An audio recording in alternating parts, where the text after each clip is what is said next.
Hi, Payal. Hi. Before we start with the debate, we would love to Yeah. get to know you a little better. Okay. I am Payal Sapri from the Heritage School, Kolkata. I am an 11th grader currently, and I have humanities as my chosen stream. I have earlier participated in 3 other national debates where I won a prize each. And I love debating. I think it's an amazing channel for discovering knowledge and then applying it to your real life. So yeah, I'm glad to be here. Thank you so much. Wonderful, Payal. This is an international debate, so let's see if you can add that to your laurels. If you're ready with your arguments, we will start your time now. Leaders and people with respect have one thing in common. Leadership and respect both are earned and not given. Good morning, everybody present here. I am Payal Sapri, and today the House believes that leadership is not, leaders are made and not born. Let us understand that leadership is a soft skill. Leadership is something that is made up of a lot of different complex skills that make up somebody a leader. Leadership requires innate skills that people practice, polish, and refine over years of time. And these years can start from your early ages to your adolescence and then towards your teenage and adulthood. Leadership is a lifelong activity that requires you to continuously, passionately, compassionately, and understand and using your understanding in order to do something good for people. A lot of people here are going to talk about genetics, but let me tell you something, and let me ask you a question more importantly. Children, when they're are born with very limited capabilities, very limited cognitive sense and understanding, and therefore they are not expected to run countries, unless obviously you're seeing somebody who's a baby running a country. That's completely different. But let us understand that children are not required to be born leaders. Children are not born with senses or with skills that make them leaders naturally. Children grow up in healthy environments suggested by psychologists, which are more and more effective in order to make somebody a leader. A healthy environment. Children are born amongst people who care and love them, and children are born with learnings around them that they then inculcate in their lives. These learnings and teachings make a child good enough for the world.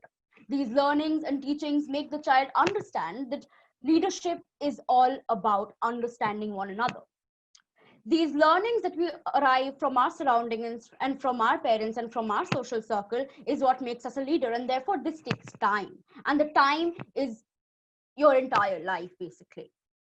Now, understanding that children are often born into households that are not very healthy. Unfortunately, not everybody has it very safe and sound and healthy on our ends, back at households or back at schools or back at any social circles given. Let us understand that what we are born with instead is privilege. Privilege is essentially a social status or a social scale of measurement which gives you opportunities more than those that others get. Privilege makes you a little bit advanced than other people. And we have to admit that all of us have some sort of a privilege, somebody more and somebody less. Now the question is that what do we do with this inborn privilege? Do we use it for the good? Do we use it to become leaders that care about people, or do we use it to exploit other people and other resources? What we are born with is privilege that we must use in order to become leaders of the world and not leaders of our own minds, just to feed our egos and just to feed the notion that we are everything. I think that is what is important to understand. The understanding of the narrative of what a leader is. A leader is not somebody who's inherently by nature angry or stern or controlling or authoritative. It is about a person who is compassionate, who is passionate about a subject, and who is willing to understand and communicate. Sometimes, given the current society that we live in, the current society we inhabit, we have to understand that not everybody is born with equal opportunities. There are different kinds of prejudices. There is caste restrictions, there is class restrictions, there's religion bias, there's gender bias, there's gender restrictions. And given all these restrictions, not everybody has the same sort of opportunities that they can use up in order to become a born leader. Therefore, we have to understand that leaders are not born, they are made within their entire lifespan by inculcating things that they are looking around from each other. and learning from each other. A study by Harvard Business Review also says that women make better leaders than men, which we can clearly see because the countries that have now been able to fight back COVID successfully have all been led by women leaders. We also have to look at the military. The military has a training program to make you leaders, and it is evidently a successful training program because these programs make the soldiers ready to fight war. Leadership is an art rather than a science. It is a set of innate traits that we have to continue learning throughout the rest of our lives, and the learning never stops. What I believe that makes a leader a perfect leader is learning throughout your life and admitting when you're wrong. And therefore, it takes a long, long time to become a successful leader. Thank you. Well done, Payal. Some wonderful arguments there. Let's see how the judges are scoring you for that debate. Judges, if you have access to the scoring sheets, could you please put in Payal's scores? Her scores go in the leftmost column. Meghna, I have your scores. May I take them as final? Please do, Shubhayu. Thank you. Thank you so much.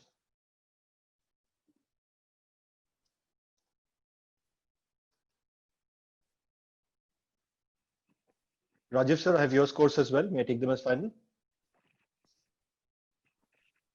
Yes, finals. Let's take it. Thank you so much.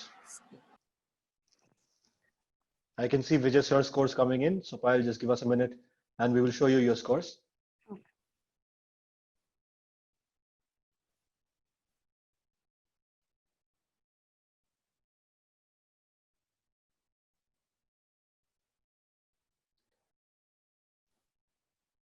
Vijay sir, may I take that as final, please?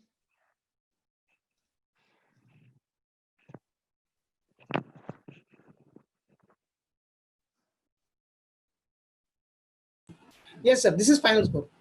Thank you so much, sir.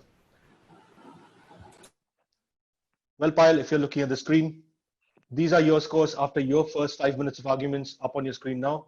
Very well done. Remember, these scores are out of 95. You still have 5 marks to score on the rebuttal. We'll come back to you for that. But right now it's Deep's turn. Deep from Edify Amravati. We would love to have you on camera, please. Can I close my camera? Is that fine? Sure, Payal. Okay. Deep, we can see you. We would love to know you a little bit better before we start your arguments. Well, good afternoon to everyone present here. I am Master Deep Sirsat from Edify School, Amravati. And to know me a bit better, you must know that I have served as an ex-deputy head boy of my school. I'm inclined towards music. I'm inclined towards sports. In fact, I'm a professional basketball and badminton player. My hobbies are to listen music and to read books. And I'm looking towards a great debate ahead. I would like also to thank Notebook, who has given us such a wonderful platform to portray our public speaking skills. Thank you to all. Well, Deep, it is our privilege to host all of you. So, Deep, if you're ready for the slam dunk, if you're ready with your arguments, we will start. Yeah. Could you give me a minute? Sure, take your time. I'm ready. Yeah. So we will begin with your time now. Maurice Flanagan quoted that some are born leaders, some achieve leadership, while some have leadership thrusted upon them. A very good afternoon to respected adjudicators, teachers, my worthy opponents, and our esteemed audience. I am Master Deep Sirsat from Edify School, Amravati, going clearly against the motion that leaders are not born but made. Coming straight to today's subject of debate, I would first like all to join me into a small thought experiment. Say it's 20th of August 1963 in United States. You are in the shoes of Martin Luther King Jr. and are about to lead a full-fledged revolution which are going to change the life of million people and give the African American population of the America to give them the civil rights. What would be your first thought or the emotion? I believe that if we do not lie to ourselves, we all will accept that addressing a crowd of almost 3 lakh people and making huge decisions is no joke. And being a core to such a huge revolution is not something that everybody can do. Well, I hope that my point is clearly understood. And to elaborate more, let me define leadership for you. Leadership is the quality to motivate, inspire, influence people, and to lead them with our leadership and bring out their full potential so they can work more efficiently. True leaders are not leaders just because of their post or the title given to them. They are true leaders because of their extraordinary command over people, the power and potential to influence them and to encourage to dream higher and visualize and materialize their visions. Dr. B.R. Ambedkar, Martin Luther King Jr., Mahatma Gandhi, Sir Isaac Newton, Albert Einstein, Kobe Bryant, and Michael Jordan are all great leaders in their own respective professions. Well, it's a big delusion in our today's society that says everyone can be a leader today. Well, that's not quite true because I have my back supported by the science. The study from 2013, published into the American Psychological Association Applied Psychology Journal, proves that the neural networks of the frontal lobe of these prodigies are quite different from normal people. Another researches and perhaps the most important and bold evidence that leadership is more of nature more than nurture is a combined study conducted by 5 universities, including the London School of Economics and the Harvard University. This research is led for the very first time a discovery of a leadership gene. Yes, you heard me right, a leadership gene. This gene is called the RS4950. This gene is majorly associated with quick and effective decision making and taking natural hold of the situation ahead. Some studies claim that they find genetic similarities between all the prodigal greats and leaders.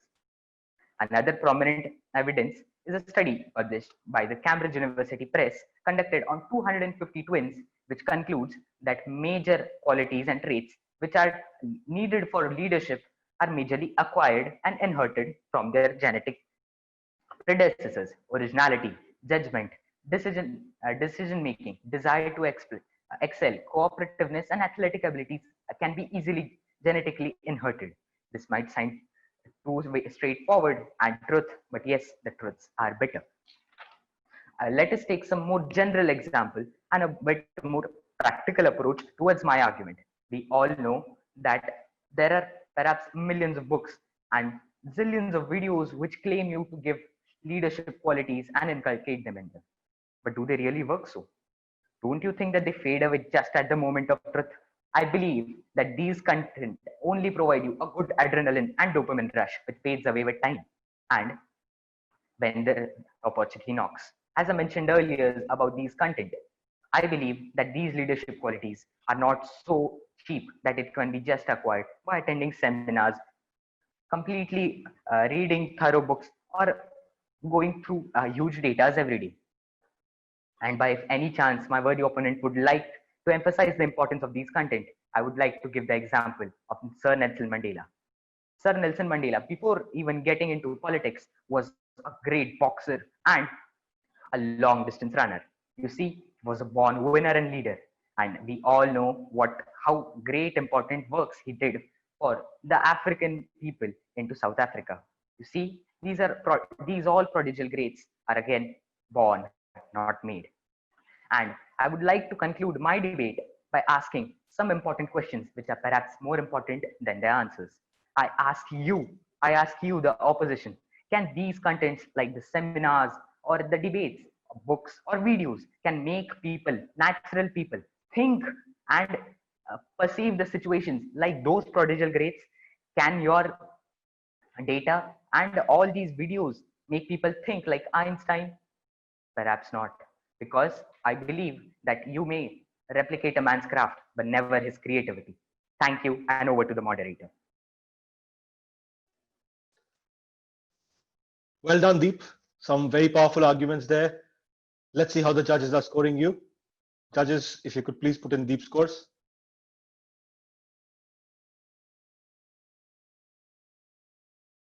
Meghna, I have your scores. Can I take them as final?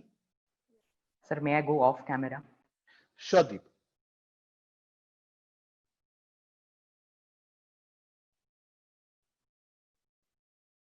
Rajiv, sir, may I take your scores as final? Yes, it's final, sir. It's fine. Thank you so much.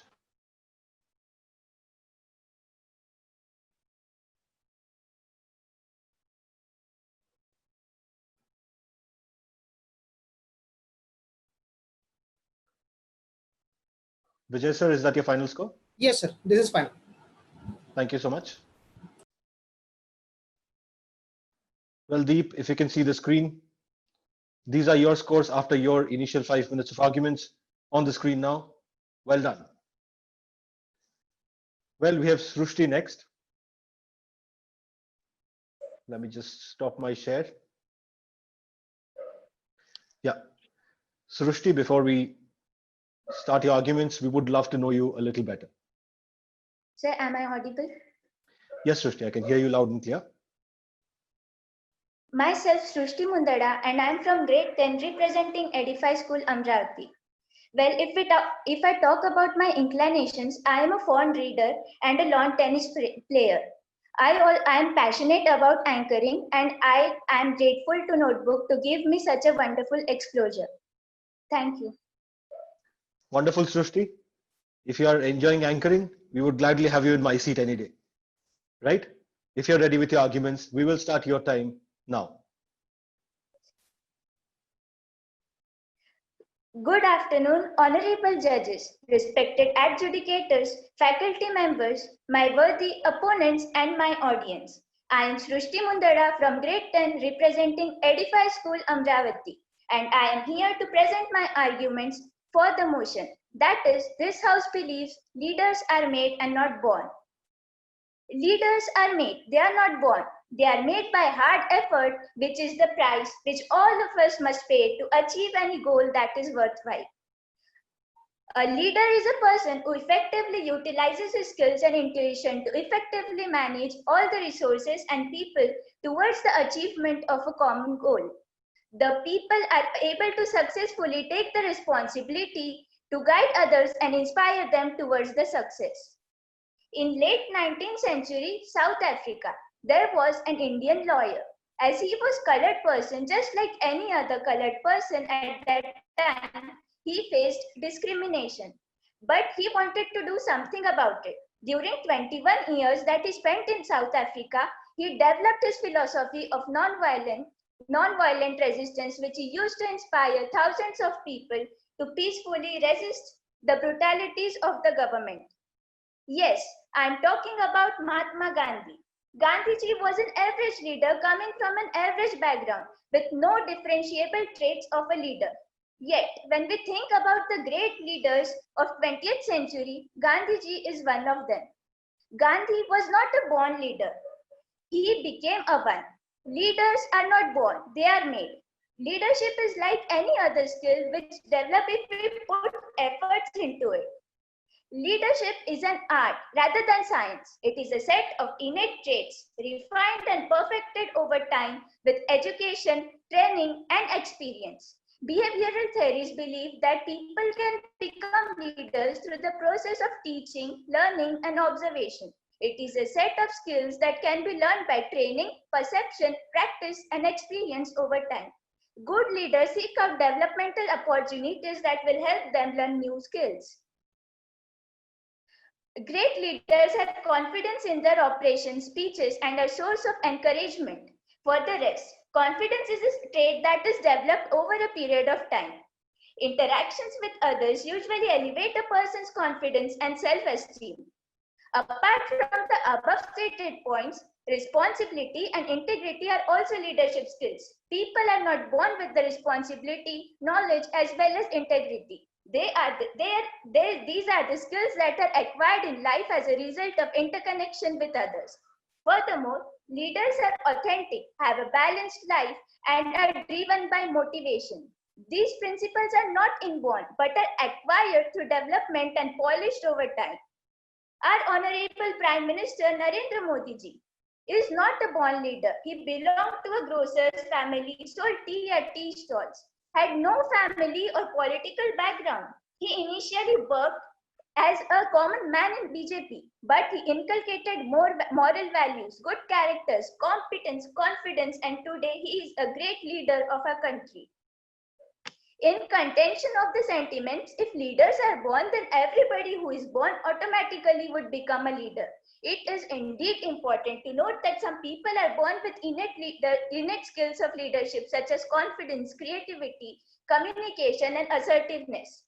However, even the most talented person with an array of skills has to be nurtured, and the skills he has developed in order for the individual to master such art of leadership skills to become a great leader. Let me put forward again a strong example. Sir Manohar Parrikar, the former CM of Goa, was an amazing leader. He was so solemnly dedicated to his work that despite being suffering from cancer, he went to work. I just want to convey that a leader with such dedication is not inborn. This quality is most important in a leader, and it comes through life experiences and efforts, not readily but over time. The great leaders have a combination of skills such as self-awareness and regulation, self-motivation, social skills, and empathy. It can't be argued any other way. These skills are absolutely essential to effective leadership. But are these skills born in one? Absolutely not.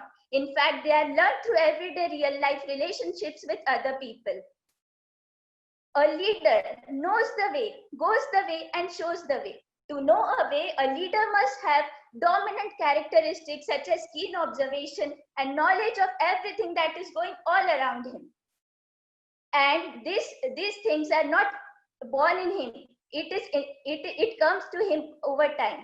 To go along the correct way, a leader requires trust of his followers.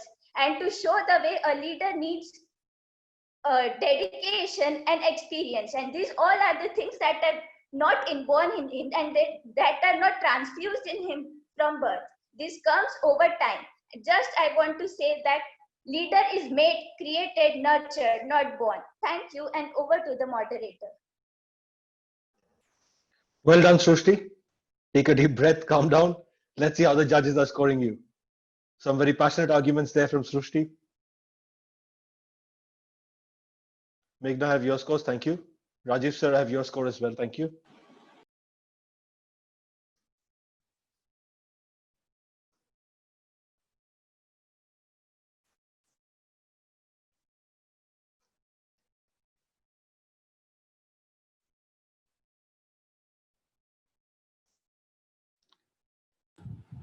Vijay sir, is that your final score? Yes, sir. Final.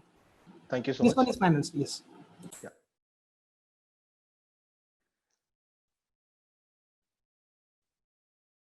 Well, Srushti, if you're looking at the screen, these are your scores at the end of your first 5 minutes of arguments. Well done. Ojasvi, you're up next. Let me stop my share. Ojasvi, would love to have you on camera. Good afternoon, everybody. I'm Ojasvi. Ojasvi, would love to know a little bit more about you. All right. So I'm an 11th grade student at the Heritage School, Kolkata. My passions include Taekwondo. It's a martial art, and I'm a black belt in that. I enjoy athletics a lot. I really enjoy debating, and I'm Payal's debate partner. In fact, we're a team. We've gone to many debates together, and I also really like music, and I write lyrics. Wonderful, Ojasvi. If you're ready with your arguments, we will start your time now. All right. Thank you. So it's a very common thing to refer to human beings or children as vessels or pots or vases, which are inanimate objects. Us, thankfully, as human beings, we aren't inanimate objects. We have a DNA sequence. A very good afternoon to everybody present here. My name is Jaswin Yogi, and I'm from the Heritage School, and I'm going to refute the motion at hand today that states that leaders are made and not born.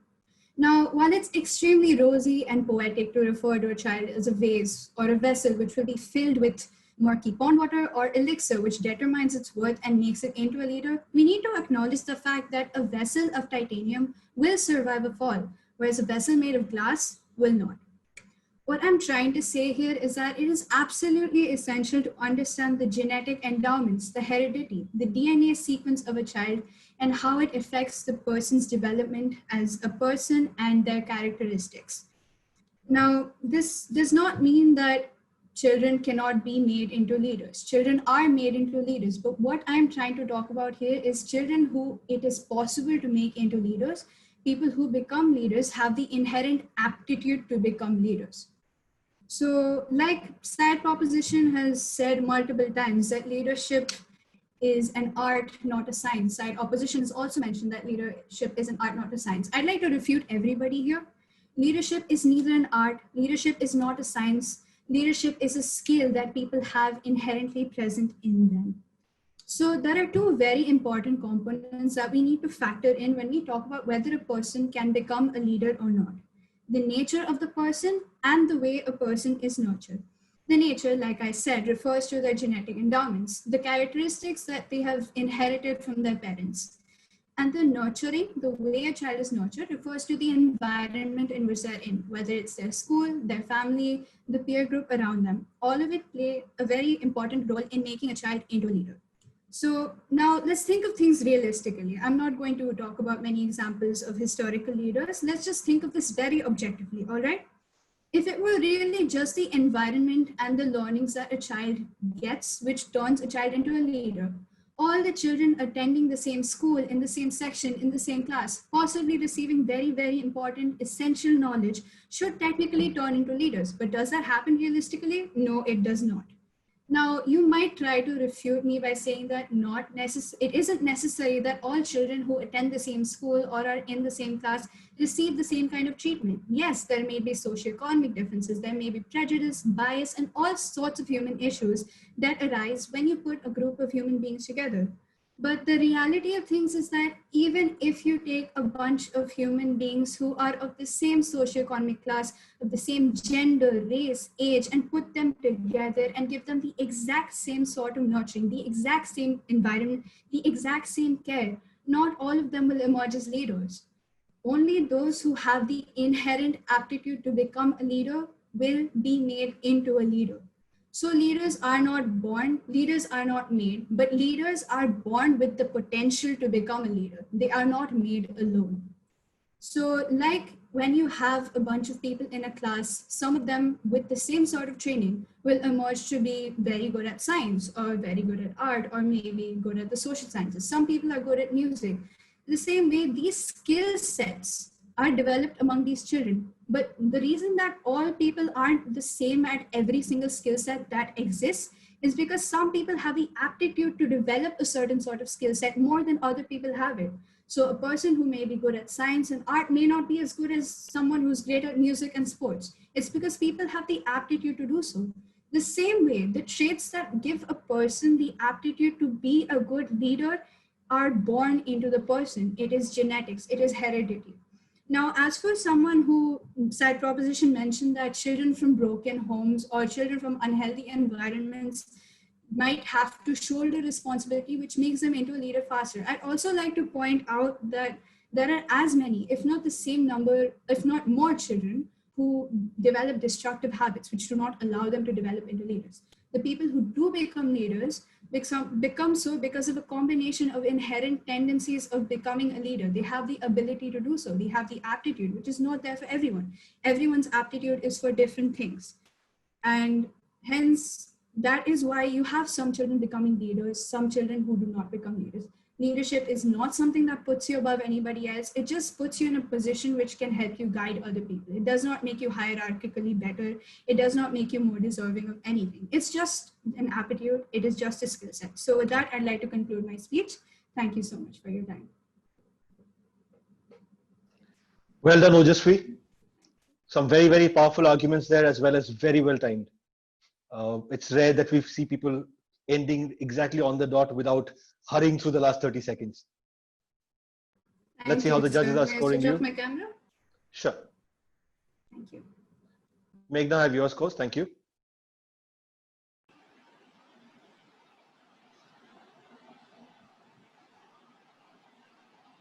Rajiv sir, you have your scores as well. Thank you. Yes.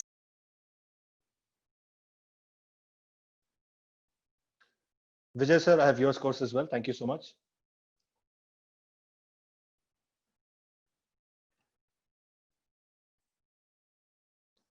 Well, Ojasvi, if you are looking at the screen, and if only my mouse would listen to me at times, give me just a second. Yeah, if you're looking at the screen, these are your scores after your initial 5 minutes of arguments on your screen now. Very, very well done.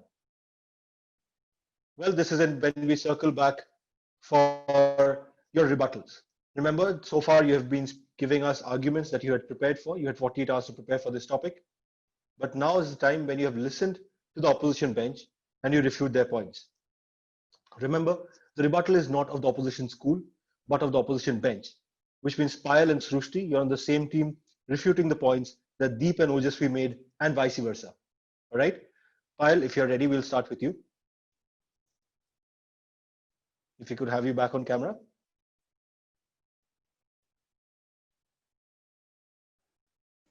Yeah, 1 second. Sure. Right. Hi. Yes, Payal, so if you're ready, we will start your 2 minutes of rebuttal now. Okay.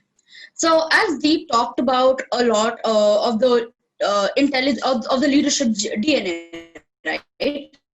Or the genotype that has been found in 2013.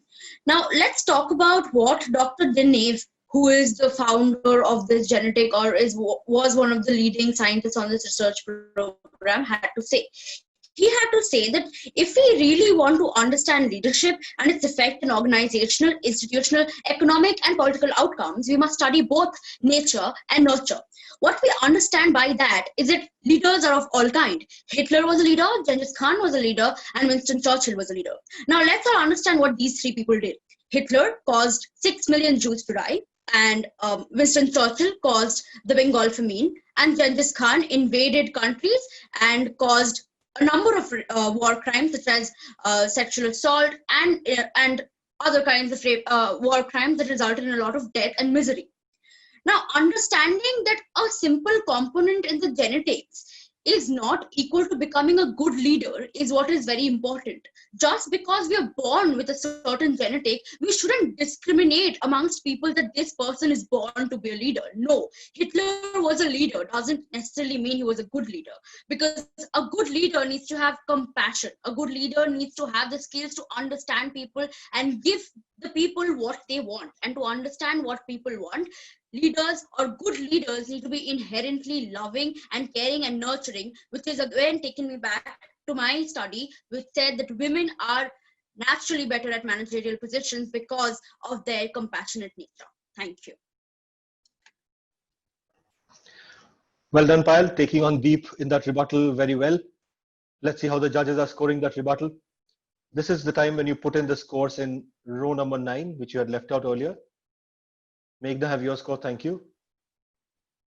Rajiv sir, I have your score as well, thank you. Vijay sir, I have your score too. Well, I have the 3 scores, but while I will show you the scores of the rebuttal after all 4 rebuttals are done, so you'll have to hold on for a few minutes. Okay, good. Right? Deep, you're up next.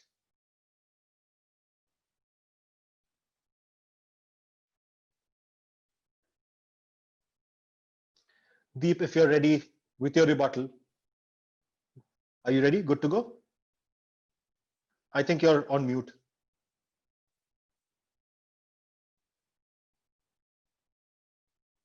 I still can't hear you.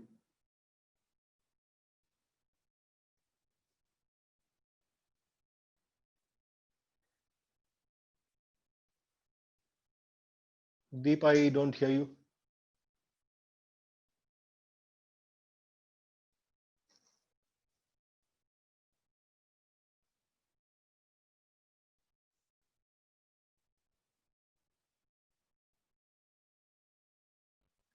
I'm not being able to hear you, Deep.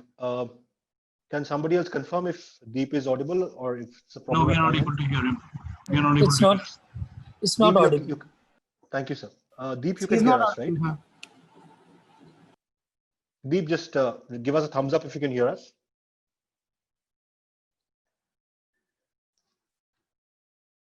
Deep, I think what you'll have to do is you'll have to disconnect your audio and connect your audio back again. But I don't think he can hear us either.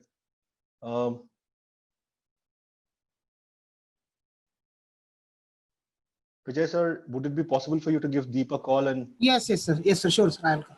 thank you so much. Okay. Just give us a couple of minutes, ladies and gentlemen. It's an absolute miracle that we have been able to pull off. Deep is saying, sir, try sending me that prompt notification again.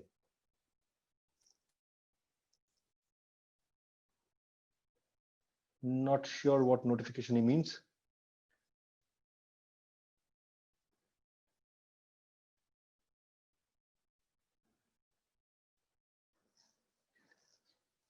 Well, as I was saying, this is match number 31. It's been a miracle that we've had 30 plus matches without major technical snags. There have been connection drop-offs here and there, but by and large, something that we were really scared of when we started, which was bad connectivity across various parts of the country and outside. We have been very, very pleasantly surprised that most of these debates, almost all of them, have gone through without any technical hitch. I'm sure we'll have Deep back with us in a few minutes. Sir, sorry for interruptions. Can we have Srishti till that?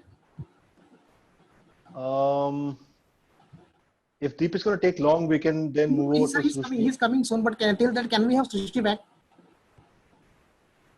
If the other judges are okay with that, please note that this will make a small change in your marking pattern. Thank you, sir. It will be grateful, sir. Grateful. No, sir. Happy to help. Rajiv, sir, Meghna, if you are okay with that. It's okay, sir. Just it's better be continuing. Sure. Srishti, if you're ready, can we have you on camera, please?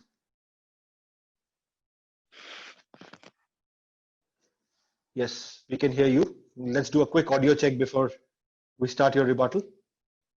Am I audible, sir? Yes, loud and clear. So Srishti, if you are ready, we will start your 2 minutes of rebuttal now. Yes. Let me start with an example. We all use smartphones and apps. What happens if we don't update any of the particular app time to time? It doesn't work efficiently. And that's what happens when a leader is not updated. Today, in this 21st century, the one who is not updated is outdated. Do you think a leader is updated by birth? The popular opinion of several psychologists is that leadership is all about genes and inheritance. Is it like that those who don't inherit this wonderful gift have no chance to become a leader in future? Leaders are made because they come from all walks of life. People can become leaders at any point in their life. People become leaders over time. Henry Ford, for example, was born into hardship of disadvantaged immigrant family. Yet he bet the odds and became one of the most influential leader and successful person in the business sector. And as my worthy opponent said, that leadership is all about genes and legacies. But will it not be a kind of demotivation for the people who dream to become a leader at this point of time? If leadership is primarily about nature, then why are there so many styles of leadership? Why there is so much deviation in how leaders solve the problem? Also, I would like to put emphasis on 3 indispensable attributes that a leader must have: experience, empirical knowledge, and trust of a team. These factors are not and can never be transfused into a leader by birth. They are developed, revived, and refined. They evolve with time. To expect a person to be born with fully rounded, complete leader with the ability to influence and direct the team just doesn't make sense based on what we know about group dynamics. Hence, these factors are not and can never be transfused into a leader by birth. The ability of effectively lead, motivate, and influence is a group of people requires very complex set of skills. Hence, leadership is all about nurture, not nature. Thank you. Well done, Srishti. Good comeback on the rebuttal there. Let's see how the judges are scoring you. Judges, please note Srishti's scores go into the 3rd column. Meghna, I have your score. Thank you. Rajiv, sir, I have your score as well. Thank you so much. Vijay, sir, I have your score too. Thank you. Well, after that, we will actually go to Ojasvi and finally we'll go to Deep. So Deep, you have enough time to make sure that your connectivity is fine. Ojasvi, if you are around. Yes, sir, I'm here. Right. So Ojasvi, if you are ready with your rebuttal, we will start your time for the rebuttal now. All right, thank you. So I'd like to take and run with a couple of things that side proposition mentioned and a couple of times in the arguments. Firstly, privilege versus broken homes. So one of the speakers of side proposition said that all of us are born with privilege, and hence that gives us an environment that suits us better to become leaders. But also the same speaker from side proposition mentioned that people from broken homes also tend to become leaders. So it's very contradictory there, that because we need to understand that not all people from privileged homes become leaders, not all people from broken homes become leaders. It's contradictory, and the aptitude to be a leader, being inherently present in someone is what is necessary for a person to be developed into a leader. Now, to also take and run the example of an app, which has to be updated, also mentioned by a speaker side proposition. You do not download the app and then teach it to do the very thing that you have installed the app for. The app already has the ability to do the certain task. And that task we are comparing to the aptitude to lead, the aptitude to become a leader, not the inherent, not being able to lead from birth. That is not what anybody is trying to imply here. You download the app and then you update it. So the app is being downloaded with the nature to be able to do the task that it has been assigned. It is updated so that it develops into a better leader. So the updates develop the nature of the app. So the updates my apologies, the updates nurture the nature of the app. The same way, learning environment nurtures the nature of a person to become a leader. Everyone is born with certain different aptitudes. It is not discriminatory to say that someone makes a better leader than another. The same way, it is not discriminatory to say that someone else is better than science than someone else who's great at art. It's completely inherent. There's nothing discriminatory about it. There is nothing wrong with not being a leader because you might be good at something else. Everyone has aptitude. So with that, I'd like to conclude my rebuttal here. I hope that I've been able to convince everybody. Well done, Ojasvi. Thank you, sir. Let's see how the judges are scoring you. Judges, please note, Ojasvi is in the second column and I have all three scores in. Thank you so much. Judging has been extremely prompt. Genuinely thankful for that. Deep, if you're ready. Can you hear me now, sir? Yes, loud and clear. Okay. Yeah. Deep, are you ready? Shall we start? Yes, sir. Yeah. Then we'll start your time of 2 minutes now. Look at this book. This book is written by Dr. Joseph Murphy, The Power of Your Subconscious Mind. There are millions of copies sold of this book. But why is that so that these books sell more than any other types of books? These books provide people a small ray of hope, saying that everybody can be a leader. But as I mentioned earlier, the example of Nelson Mandela, did he have such seminars on time management and leadership, which led him for becoming leaders? No, my dear friends, no. This is innate. This is raw, natural talent. This is inborn skills. Someone from the proposition said that skills are required. And for that very skills, my friend, there are genetics which trigger these skills to be polished earlier than someone else's. I would like to give you examples of many have said that legacies don't last long. Well, legacies of Martin Luther King Jr. as his father, Martin Luther King Sr. Both of them have been great leaders and social activists, and we all know that how great they have been towards the contribution of civil rights movements. And at last, I would also like to conclude that I strongly believe that genetics is something which is different to everyone. I believe that we might have basic traits as human, and as given earlier example of a school, it is true that everybody can be given somewhat equal level of everything, but there is one student or some students that go beyond possibilities and expectations of others. Why is that so? This is all because of the genetics or their innate skills which trigger their successes in the fields of leadership, so that they become better leaders than others. I believe that my argument is well understood, and I would like to conclude my argument. Thank you, and over to the moderator. Well done, Deep. Let's see how the judges are scoring you for that rebuttal. Meghna, have your score. Thank you. Rajiv sir, have your score as well. Vijay sir, have your scores too. So all four of you are done with your 5 minutes of arguments, 2 minutes of rebuttal. I have all the four scores in, but this is when I am going to create a bit of suspense.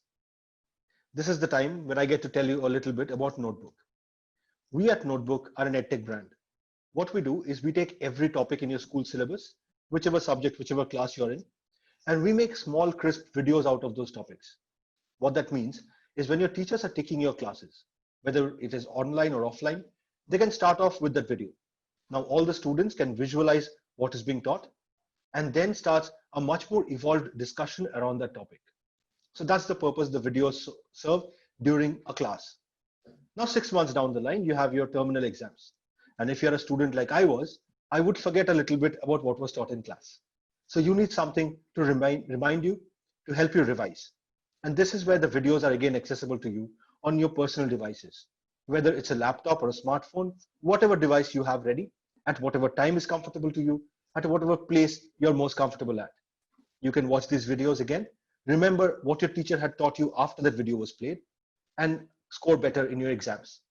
This way, education can be made available anywhere, anytime, from the safety and comfort of your homes.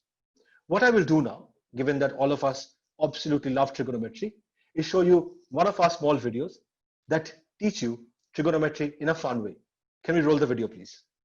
Hello and welcome to Notebook. We have now been introduced to trigonometry. As you have seen in the last video, this branch of mathematics has many implications in real life. To dive deeper into the concepts, we will consider a right-angled triangle ABC.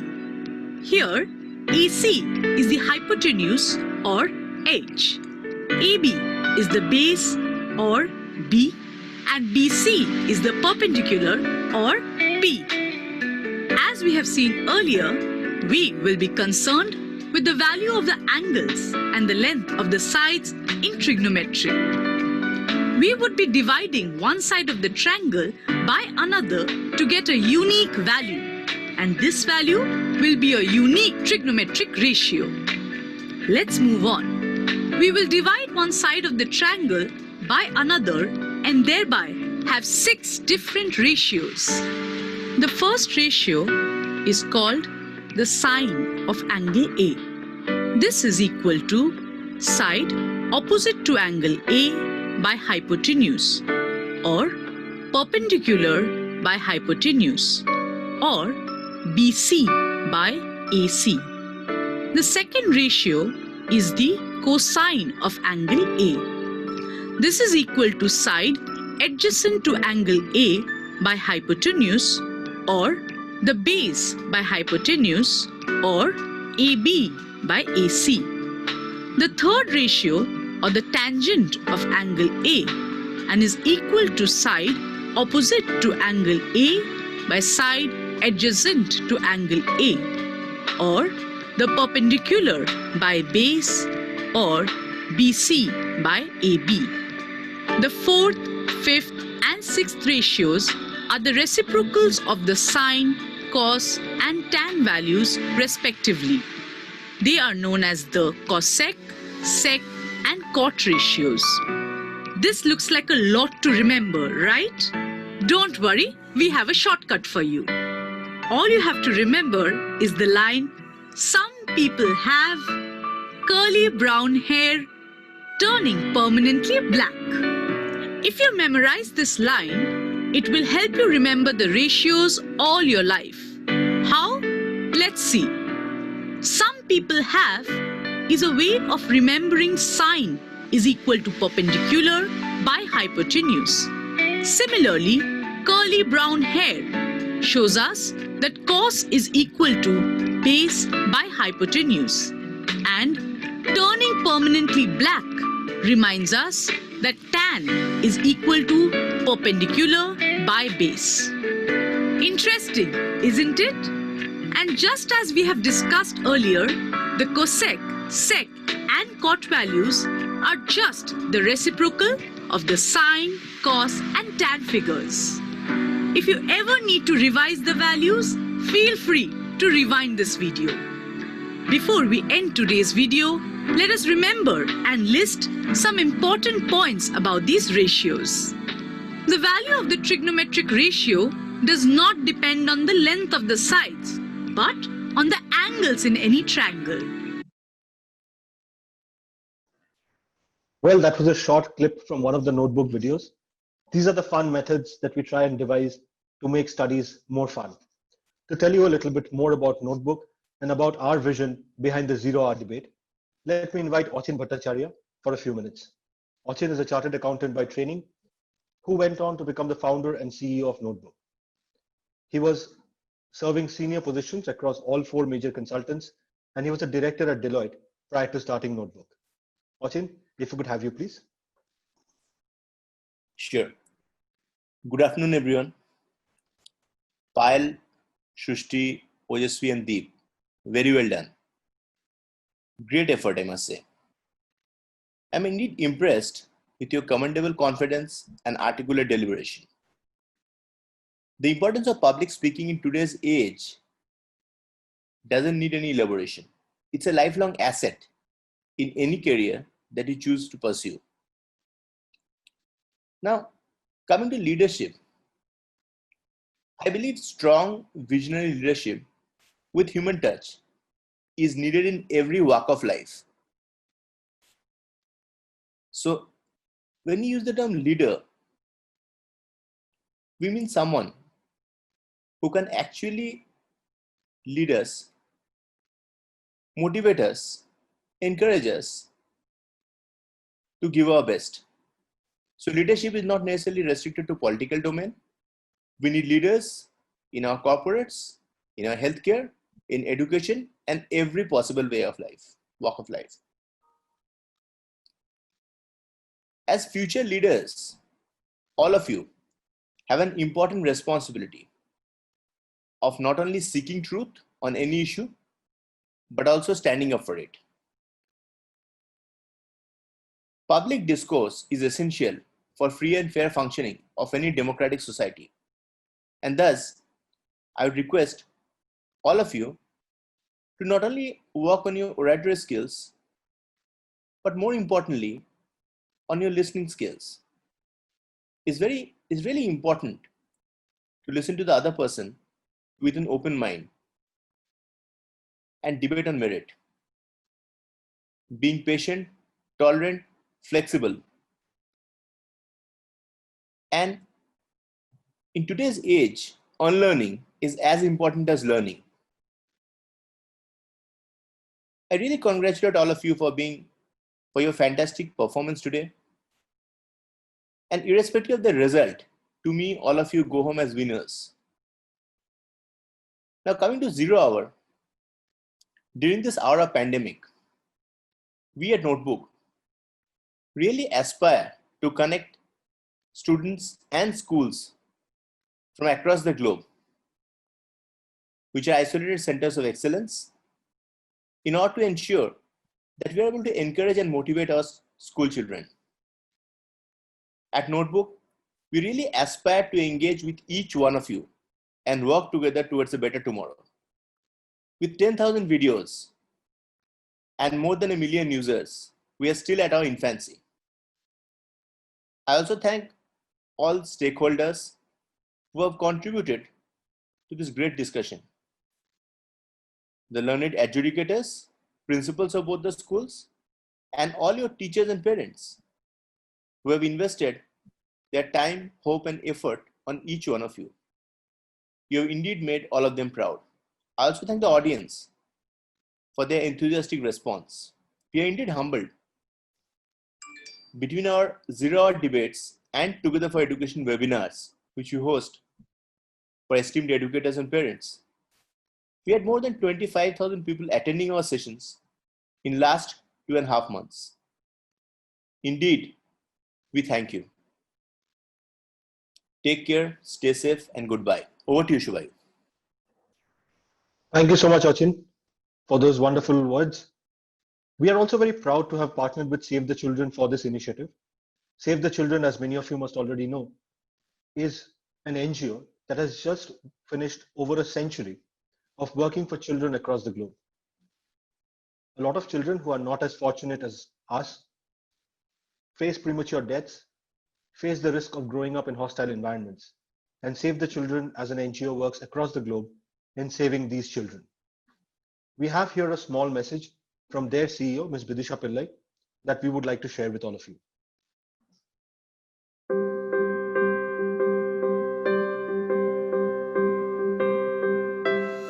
Save the Children was born in 1919. 100 years is not a milestone that many organizations or individuals can claim to have reached. And for us, it's been a tireless, relentless journey to ensure that every child has access to their rights, every child has a voice.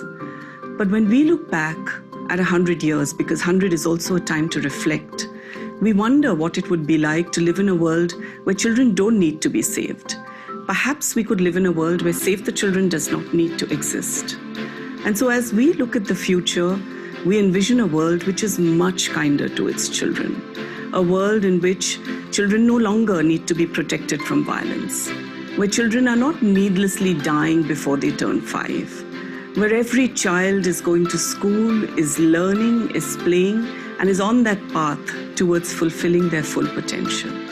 As we turn 100, we pledge to work towards that future of a much kinder and brighter world for children. Every day, every hour, every minute, we will continue on that path. But we also know we can't do it alone. We want to work closely with the communities, with our partners, with the government, and most importantly, with the children themselves. They are going to be the change makers of tomorrow.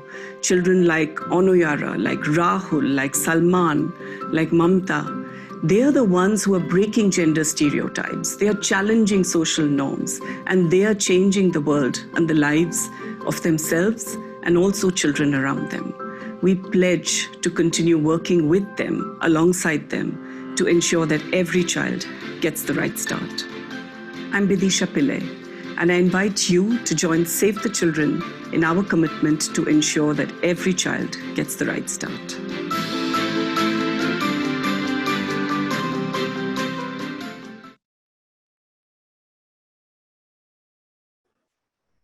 Well, I think we have created just enough suspense, and so it's time to show you the scores. So after your first 5 minutes of arguments and 2 minutes of rebuttal, these are how your scores stack up. Payal, you averaged 84. Deep, you averaged 92. Srishti averaged 84. And Ojasvi, you averaged 97. All four of you, very, very well done. This nature versus nurture debate has been happening through the ages. And unfortunately, there's still no exact cure or exact method of delivering leaders. Otherwise, we could have used some of that. Well, this is how the school averages are. The Heritage School, Kolkata, you have finished with an average of 90 after your speaking rounds. The Edify School, Amravati, you averaged 88, which means Heritage School leads with a very, very slim margin of only 2 points. But this is where the audience gets to play a role. Members in the audience, this is where you get to choose your favorite speaker of the day. We have heard all the four splendid debaters argue the cases. It is now turn for you to choose who you think was the best speaker of the day. The school that the best speaker belongs to gets 25 additional points. Clearly, you here have the power to decide. Let me pull up the poll. Yes. So on your screen now, you would see a poll appearing. You have 1 minute to cast your vote, and you can only cast one vote. So think well and be very sure before you cast your vote. You'll have 1 minute, as I said, and you should see the poll on your screen now.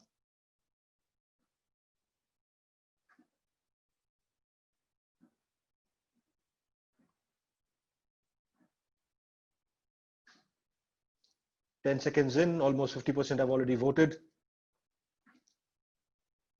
The participants themselves can see the votes as and when they come in. So this is exciting. Also, I'll take this opportunity to thank the management of both the schools who have turned up. It's a huge show of support for the students when the management gets behind them in participating in events like these.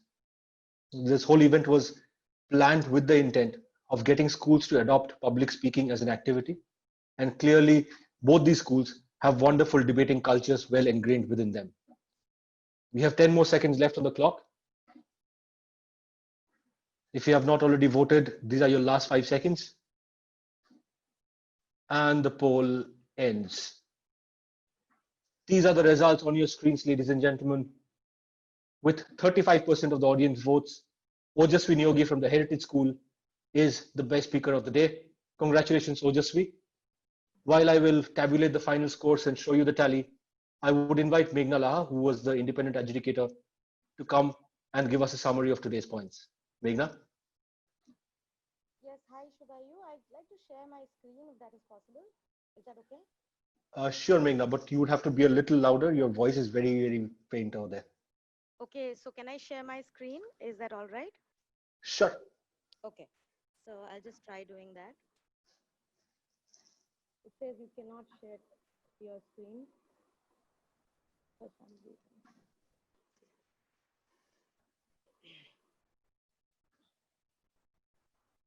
So can you see my screen right now?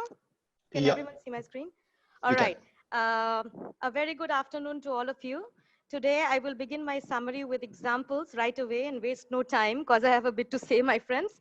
This is a wonderful opportunity to share my thoughts on leadership as we promote the very same skills through the 0 Hour event. What you see here on this slide is what I'd like to know from you. Do you see born leaders or leaders who were destined to deliver their courses in history? Mahatma Gandhi, our very own father of the nation, a lawyer turned national leader, started his career at a South African law firm in 1893. We all know that what began as an ordinary pursuit of establishment in his own career led to a legacy and birth of nations, most prominent leaders under his umbrella during India's struggle for independence. Here we see Gandhi addressing millions with the slogan of do or die in 1942 in his most nobly strategized plan to drive India towards freedom. Then we see Martin Luther King Jr. delivering the most popular I Have a Dream speech in Washington on August 28, 1963, in support of the civil and economic rights movement and that which revolutionized the future of Black and nigger history in the United States. Going back a century in years, we had Abraham Lincoln, who had the most challenging climb to the US Senate and presidency, lost job in 1832, was defeated for the state legislature in the same year, had a failed business experience in 1833, a nervous breakdown in 1836, a defeated House Speaker in 1838. In 1843, he stood defeated as a Congress representative as well, and was also defeated for US Senate in 1854. And yet, this man stood up as America's 16th US president, serving the country between 1861 and 65. He has been one of the most celebrated presidents of all times, who led the nation through its greatest moral, constitutional, and political crisis during the American Civil War. Speaking of other popular American presidents, we cannot certainly miss out on President John F. Kennedy, the 35th President of the United States, a student of Harvard University. John was an accomplished Marine and a winner of Navy and Marine Corps Medal, known for his astute policies that led the country during the Cuban crisis. This man was instrumental in halting the Third World War against the deceptive steps of USSR led Nikita Khrushchev with the help of a small committee of advisors named the EXCOM and about 13 secret days of deliberations. Had it not been for this man, my friends, the world today would see a different geography of countries with shifted national territories. Here we see the EXCOM committee engaged in discussions to shape the future of the world. On the top left corner of this, we also see a glimpse of John and Jackie Kennedy, who has been one of the world's most glamorous first ladies. Returning home, of course, we have our own very Mrs. Indira Gandhi, country's only female prime minister thus far, after almost 70 years of independence, serving the prime minister's office between 1966 and 1977. One of the most powerful political figures the world can still boast of, Gandhi led the country to war against Pakistan that resulted in creation of Bangladesh and ruled over the most disputed state of emergency between 1975 and 77. In 1999, BBC declared her the woman of the millennium. Indira had spent her early days among stalwart figures like Mahatma Gandhi and witnessed the Khadi revolution in India. She studied at the Vishwabharati University and was named Priyadarshini for her kindness in all sports by poet Rabindranath Tagore. In most recent times, however, we have witnessed the accomplishments of Nelson Mandela, a South African anti-apartheid revolutionary, political leader, and philanthropist, who served as a president of South Africa from 94 to 99. In 1930, when he was 12 years old only, his father died, and the young Roland Lala became a ward of Jong Inthaba at the Great Place in Meken-Isiben. Mandela dreamt of contributing to his own people's freedom for struggle starting from his teens. To mention leaders from other avenues like music, sports, movies, and adventure who have shaped the future of a whole generation, my friends, I will mention my own favorites, Mother Teresa, Neil Armstrong, Federer, Robert De Niro, Madhubala, Dilip Kumar, Raj Kapoor, cricket Lord Sachin, Pandit Ravi Shankar, George Harrison, John Lennon. So were they born or have they become, is the point of the debate.